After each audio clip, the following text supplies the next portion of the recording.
Well, Anzac Day commemorations are being cancelled across Melbourne and regional suburbs as government restrictions leave veterans groups in limbo. Let's go live now to Julia Bradley. She's in Melbourne. Julia, smaller RSL branches are being the hardest hit here.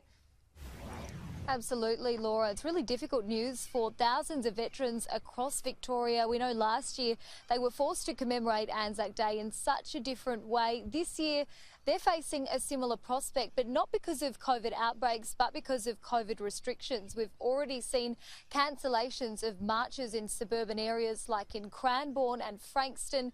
Our regional marches as well in places like Ballarat and Bendigo also facing that tough decision of whether or not to cancel events. Now, this is all because a lot of organisers have already missed that window to apply for a permit. That's what they need in order for these events to go ahead. It's done in a tiered system, 3 tiers. That third tier is for events with less than 1,000 people in attendance. Tier 1 and Tier 2 are for those uncapped events. We asked a couple of locals here in Melbourne about what they thought of these restrictions.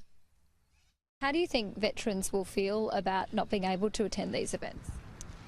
Well, as I said, I think they will actually be quite devastated by it because it's one of the times during the year where they actually get together. And I think perhaps the government needs to really look at that and see what is the risk, because at the moment the risk would be quite low.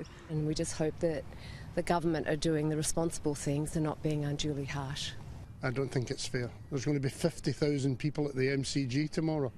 So I think they need to relax the rules a wee bit. Allow it to go ahead unrestricted. I mean, people can always acknowledge Anzac Day in different ways. Like I think last year people stood out the front of their houses and did things like that. So there are ways of acknowledging it.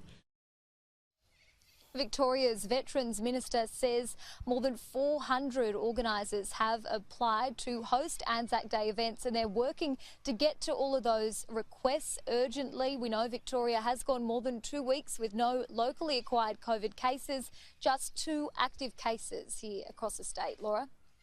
Julia Bradley, thank you.